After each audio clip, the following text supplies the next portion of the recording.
Hoje, você enfrentará seus medos mais sombrios. Este vídeo é um mergulho no abismo do horror. À medida que os horrores se desenrolam, você se encontrará à beira da loucura. Esteja preparado para o inesperado. O salão de festas. Poderiam as criaturas do além habitar as penumbras de um salão de festas? Segundo o relato a seguir, isso pode ser possível. O fato que vou contar aconteceu quando consegui comprar o tão sonhado apartamento.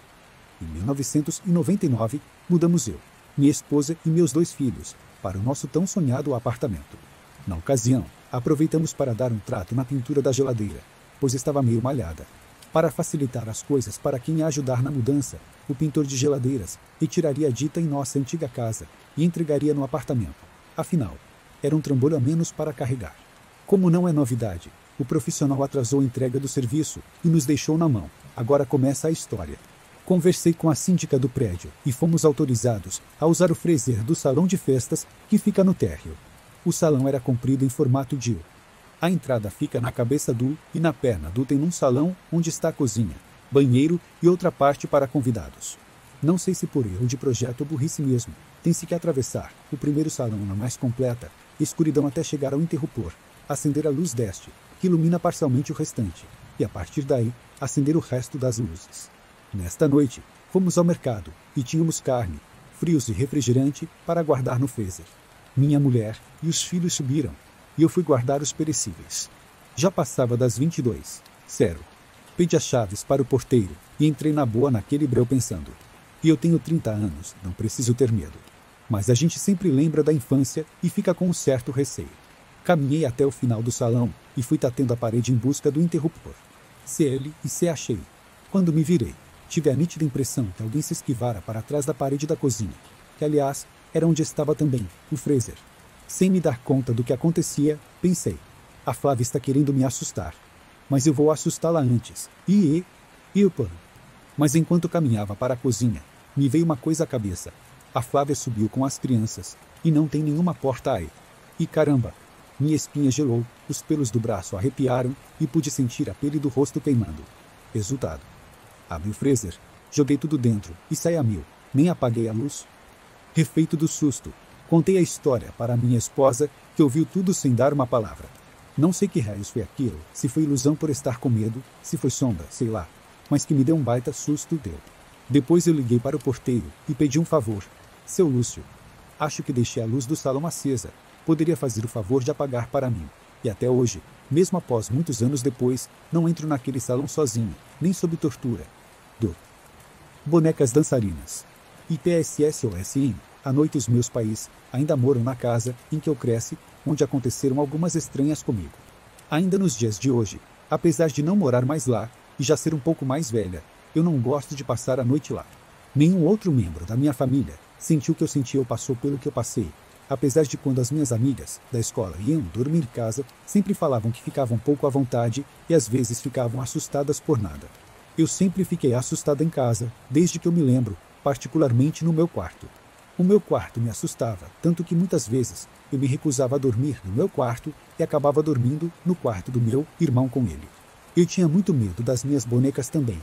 Eu geralmente guardava elas no guarda-roupas ou colocava las com o rosto virado para a parede, porque parecia que sempre que eu estava no meu quarto, elas ficavam me observando. Eu não tinha esses problemas em nenhum outro quarto da casa. E dormia bem confortável e numa boa nos outros quartos, ou se alguém dormisse comigo. Eu também não tinha problemas para dormir se eu não dormisse em casa. Os meus pais falam que mesmo quando eu era bebê, eu só dormia no meu quarto se alguém dormisse comigo. Eu ainda sinto medo quando eu entro no meu velho quarto e ainda não consigo dormir lá direito, mas eu não sei exatamente o que é que causa isso.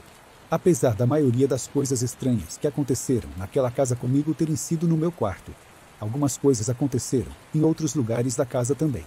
A maioria das coisas aconteceu quando eu tinha entre 7 e 12 anos, e eram coisas pequenas, luzes acendendo e apagando, objetos mudando de lugar e de posição. Abaixo estão as 2 coisas que aconteceu comigo, que eu me lembro com mais clareza. Um dia eu estava brincando com 2 amigas no quarto do lado do meu, o do meu irmão. Às vezes, eu me recusava a entrar no meu quarto, a não ser que me obrigassem. Nós já estávamos lá já fazia algum tempo, quando decidimos brincar com um brinquedo que ainda estava no meu quarto, então nós fomos lá para pegar ele. O quarto não tinha nada de anormal quando eu entrei nele. além da sensação de desconforto que eu sentia sempre que entrava nele. Eu atravessei o quarto, peguei o brinquedo que estava embaixo da janela, e então eu virei para sair do quarto. Quando eu estava no meio do quarto, olhando a porta, eu ouvi um clique, e o barulho do mecanismo de uma bailarina mecânica, que eu tinha começado a funcionar. Eu virei para trás, e a bailarina estava dançando. O clique que eu tinha ouvido era o botão de ligar sendo movido. Eu fui até ela e desliguei. Depois voltei para as minhas amigas e contei para elas o que tinha acontecido. Nós tentamos encontrar uma explicação racional para tudo aquilo, como uma das minhas amigas, que estava brincando com aquela boneca 2 horas antes, ter deixado ela ligada. Mas na hora eu descartei essa possibilidade, pois tinha ouvido o clique dela sendo ligada, e de quando entrei no quarto ela estava desligada. A segunda coisa estranha aconteceu algum tempo depois. Eu acordei no meio da noite, enrolada no lençol e no cobertor. Eu fiquei lá por uns 15 minutos sem sono, e então eu ouvi passos do lado de fora do meu quarto. Eu achei que devia ser o meu irmão ou a minha mãe, que eram as duas únicas pessoas na casa naquele dia, mas os passos passaram os quartos deles e entraram no meu. Eu ainda estava embaixo das cobertas. E como eu nunca tinha ouvido passos fantasmas antes, o meu primeiro pensamento foi que era um ladrão. Eu fiquei bem imóvel embaixo do cobertor, para que o ladrão não soubesse que eu estava ali e não me machucasse. Os passos passaram pela minha cama e foram até o gaveteiro do lado da janela. Então eu ouvi o barulho de uma das gavetas abrir e fechar bem rápido umas 5 vezes. Eu sabia que era a mesma gaveta porque foi uma gaveta que era um pouco grande para os apoios dela, e por isso ela sempre rangia quando abria e fechava. Eu achei estranho um ladrão ver só uma gaveta várias vezes, mas eu ainda estava convencida de que era um ladrão. Então não me movi ou olhei por debaixo do cobertor. Os passos então passaram pela minha cama, saíram do meu quarto, desceram pelo corredor e pareceram sair da casa, apesar de eu não ter ouvido nenhuma porta abrir ou fechar. Eu esperei por 2 horas para ter certeza de que o ladrão tivesse saído e saí correndo para o quarto da minha mãe falar para ela que tínhamos sido roubados. A minha mãe foi ver se o meu irmão estava bem, ele estava babando de tanto dormir e foi ver o resto da casa. Ela acabou não encontrando nenhum sinal de que alguém tivesse entrado na casa ou roubado algo. Todas as janelas e portas estavam fechadas e trancadas. Foi só então que eu pensei no fato de poder ter sido visitada por um fantasma. A minha mãe tentou me convencer de que eu estava dormindo, ou que talvez fosse o meu irmão querendo pregar uma peça em mim, mas eu sei que eu estava completamente acordada, e nunca ouvi o som do meu irmão entrando no quarto dele, depois de ter ouvido os passos saírem da casa. A maioria das estranhices parou quando eu entrei na adolescência, exceto o som dos passos. Depois dessa noite eu continuei a ouvir os passos no meio da noite, normalmente lá pelas 4 da manhã, apesar de ouvir eles com pouca frequência e deles nunca mais entrarem no meu quarto. Às vezes, eu ouvia os passos correndo pelo corredor e tentando abrir as 2 portas do final dele que ficavam trancadas. Uma era a porta do escritório do meu pai, e a outra era o armário onde a minha mãe colocava toalhas e a roupa de cama. Esses passos continuaram até quando meu irmão se mudou de casa, provando que não podia ser ele tentando me assustar. Como eu mencionei antes, ninguém mais da família presenciou alguma coisa de estranha na casa. Só uma vez o meu irmão falou que 2 vezes acordou de noite com som de passos do lado de fora da janela dele, mas pensou que fosse algum ladrão também. Desde que eu saí de casa, eu já morei em 2 casas diferentes, e até agora, nada de estranho me aconteceu, mas aquela sensação de ser observada no meu quarto dá continuar. Anônimo, São Paulo, C. O saxofonista. Legiu como enche a busca. Eu entradia a ser disputos de hoje já prespondo dos unidibros já murques do tudo esquival de tibosos. Há alguns anos atrás, eu finalmente me estabeleci financeiramente e saí da casa dos meus pais em busca da minha vida própria. Eu acabei achando um apartamento para mim em um condomínio de pequenos prédios aqui em São Paulo. São vários prédios de 3 andares, com 2 apartamentos por andar. É um apartamento confortável de 2 quartos e eu ainda moro nele. Eu acabei conhecendo alguns dos meus vizinhos já logo no dia da mudança. Alguns estavam curiosos para ver quem era o cara novo e alguns vieram ver se podiam ajudar com algo. O pessoal daqui é bem amigável um com o outro. Já no primeiro dia desempacotei as minhas coisas, que não eram muitas, e comecei a arrumar a casa ao meu gosto. Já tinha escurecido e eu estava acabando de arrumar tudo quando eu comecei a ouvir uma música bem baixinha e suave tocando. Era um solo de sax. Não é o meu tipo de música, sou um cara mais puxado para o rock, mas até que estava muito boa. Resolvi que já era hora de encerrar o dia e descansar um pouco. Me esparramei no meu sofá, que seria a minha cama pelos próximos meses, e comi uma pizza ao som baixo daquele sax tocando. Como eu dormia na sala no começo, eu acabei notando que o som do sax vinha do apartamento do lado do meu. A parede da sala era divisória entre os dois apartamentos. Então eu simplesmente deitava de noite, e se eu tivesse sorte, dormia ouvindo aquela Sass tocando. A música era tão boa, que quando eu ouvia ela, eu desligava tudo que fazia barulho para poder ouvir melhor, afinal era bem baixa, e quase não dava para ouvir. Eu imaginei que o meu vizinho tivesse algum tipo de sala acusticamente vedada para não incomodar os outros, e poder tocar em paz.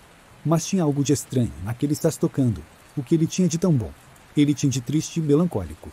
Eu adorava ouvir aquele som, mas sentia toda uma tristeza por trás dele. Um dia resolvi perguntar para o porteiro do condomínio quem é que morava no apartamento do lado do meu. Ele falou que ninguém morava lá já fazia muito tempo. Ele falou que os donos do apartamento pagavam todas as contas em dia, mas não iam lá, não vendiam e não alugavam o apartamento. Eu perguntei o porquê, e ele falou que não sabia. Ele também falou que algumas pessoas do condomínio já tinham tentado entrar em contato com os donos do apartamento para ver se eles o vendiam, mas nunca ninguém conseguia falar com eles. Estranhices à parte, eu continuei com a minha vida.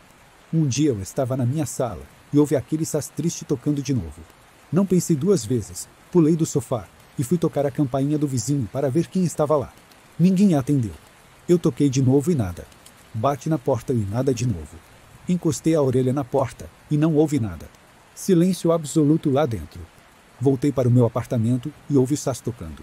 Corri para o corredor do lado de fora do apartamento e coloquei o ouvido na porta do vizinho. Nada. Silêncio completo. Voltei para o meu apartamento e ouvi de novo o som daquele Sass tocando. Encostei o ouvido na parede e ouvi o Sass. Eu tinha certeza que estava vindo do apartamento do lado. Corri lá para fora mais uma vez, encostei o ouvido na porta e nada. Nesse momento eu decidi que provavelmente o som não vinha de dentro do apartamento. Devia ser algum efeito acústico que fazia o som de algum outro lugar parecer que vinha de lá. Quando eu estava na sala do meu apartamento, a vida continuou e a música também. De tempos em tempos o Sass tocava, e eu relaxava na sala, no escuro, ao som daquela música melancólica e triste que parecia fazer os meus problemas desaparecerem. Algum tempo depois, eu acabei fazendo amizade com o pessoal aqui do condomínio e conversa vai, e conversa vem quando um dia eu resolvi descobrir quem era que tocava Sass no condomínio. Eu esbarrei com um cara e depois de um pouco de papo furado, eu perguntei se ele sabia quem tocava Sass por aqui. Ele falou que pelo que ele sabia ninguém tocava, e ele conhecia praticamente todo mundo por aqui. Alguns dias depois, estava falando com outro cara e fiz a mesma pergunta, para ouvir a mesma resposta. Eu cheguei a perguntar para mais umas 3 pessoas, e ninguém sabia de alguém que tocava Sass, no condomínio ou na vizinhança ao redor, já que quando alguém toca Sass, é uma coisa que se dá para ouvir de longe. Até que um dia de manhã, eu estava saindo para trabalhar, quando uma garota de uns 17 anos falou para mim: você é o cara que quer saber quem toca saxofone, né? Eu sei quem é, mas você provavelmente não vai acreditar em mim. Antes que eu pudesse perguntar alguma coisa para ela, ela entrou no carro da mãe dela e foi para a escola. Eu não dei bola, afinal era só uma garota de 17 anos que devia estar querendo tirar um sarro da minha cara. Depois de uns 5 minutos no trânsito, já nem lembrava mais dela. Depois de um dia cansativo de trabalho, eu voltei para casa. Quando estava estacionando o carro, lá veio a garota e mais 2 amigos com ela. Ela falou então: você quer saber quem é que toca saxofone? Eu estava cansado, mas um pouco curioso. E foi essa história que ela me contou. Tinha um cara, no final da década de 70, que estava morando no apartamento do lado do meu. Ele era o dono do apartamento, e ele tinha um saxofone. Ele estava tentando fazer a vida como músico, no que ele era muito bom. Quando ele tocava o saxofone, todo mundo parava para ouvir. Dava a impressão que ele tocava com a alma. Era como se ele e o saxofone fossem um só. Só que a música que ele tocava não era triste, era apaixonante. As coisas não estavam indo às mil maravilhas para ele, mas ele tinha casa própria, tinha um carro, fazia algo que ele tinha paixão em fazer, e tinha o amor da vida dele. Era uma mulher muito bonita, que amava muito ele, e que adorava ver ele tocar o saxofone. Ele falava que ela era a musa inspiradora dele. Os dois estavam para casar, quando um dia ele recebeu uma notícia que literalmente acabou com ele. A noiva dele tinha morrido em um acidente de carro. Falaram que a batida foi tão violenta que ela morreu na hora. O cara entrou em uma depressão tão séria que a família dele começou a ficar muito preocupada com ele. Ele quase não saía de casa, não estava comendo, não queria falar com ninguém. A única coisa que ele fazia era tocar aquele saxofone, mas o som que saía, por mais belo e apaixonante que fosse, refletia toda a tristeza que ele estava sentindo. Com o tempo ele foi tocando cada vez menos, mas sempre que tocava a todos, os moradores do condomínio paravam para ouvir aquela triste melodia. O tempo foi passando e a saúde dele foi piorando. Um dia o irmão dele apareceu para ver como ele estava, para ver se conseguia alegrar ele um pouco. Mas o que ele viu deixou ele chocado. O saxofonista estava somente uma sombra do que ele já tinha sido. Estava magro, barba mal feita, com um olhar triste, e o apartamento estava uma bagunça. O irmão dele tentou levantar a moral dele, dar uma arrumada no apartamento, mas de nada adiantou. Depois de um bom tempo conversando com ele, o irmão dele foi embora. Algumas semanas depois, encontraram o corpo dele no chão da sala. Falaram que ele morreu porque simplesmente parou de comer, não se cuidava, chegou a um ponto em que o corpo simplesmente desistiu. No final as pessoas falaram que a causa da morte foi um coração partido. Alguns poucos falam que a alma dele ainda está naquele apartamento, tocando saxofone, lamentando a morte da sua amada, e refletindo isso nas notas melancólicas e tristes, mas simplesmente apaixonantes da sua música eterna. Outro dia um senhor que mora aqui, desde que construíram o condomínio, confirmou a história do saxofonista, de que realmente morou no apartamento do lado do meu, e falou que o apartamento agora é do irmão do saxofonista. Não se sabe por que ele não quer alugar ou vender o apartamento, mas o fato é que já fazem muitos anos que ele está fechado. Eu já tentei gravar a música do sax, mas ela é tão baixa que o meu gravador não consegue pegar nada. Hoje em dia já não quero mais descobrir a origem da música, se é algum efeito sonoro, ou se é o eco de algum outro mundo. Eu estou satisfeito em simplesmente deitar na sala e relaxar na melancolia daquela melodia. Victor, São Paulo, Sep, Bonecos dançarinos. Há alguns anos atrás, quando eu tinha 9 ou 10 anos, os meus pais mandaram o meu irmão e eu para a casa dos meus avós para passar o final de semana. Eles tinham uma velha casa de 2 andares e 3 quartos. O quarto principal era no andar de baixo e os outros 2 eram no andar de cima. Eu fiquei no quarto, que era da minha mãe, que era cheio de bonecos que ela colecionava quando era pequena. Eu fui dormir cedo, porque estava cansado da viagem de 3 horas até lá. Eu dormi assim que deitei, mas acordei depois de algumas horas, sem sono nenhum. O meu irmão estava roncando alto no outro quarto, então eu levantei e fechei a porta do meu quarto. Aquilo foi assustador, já que eu tenho medo do escuro, e geralmente durmo com a porta aberta. Eu decidi abrir um pouco as cortinas, para deixar entrar um pouco de luz no quarto. Eu acabei dormindo depois de um tempo, mas acordei com som de música clássica, tocando suavemente no andar de baixo. Eu não dei muita atenção àquilo, mas com o canto do olho, eu pude ver sombras se movendo. Sombras dançando. Eu olhei na direção da sombra e vi 4 pares de bonecos, vestidos formalmente, deitados no chão. Naquele ponto eu já estava morta de medo e tapei a cabeça com um lençol e voltei a dormir. Quando eu acordei de manhã, os bonecos tinham se movido mais ainda e estavam a meio metro da minha cama. Eu os coloquei no lugar e não contei a ninguém sobre o que aconteceu. Alguns meses depois, meus pais mandaram o meu irmão e eu para lá de novo, para passar o final de semana. Desta vez, eu insisto em dormir no outro quarto. Eu me senti mais segura lá e dorme rápido, mas no meio da noite, eu acordei com som de música clássica tocando suavemente. Ligia, Belo Horizonte, MG.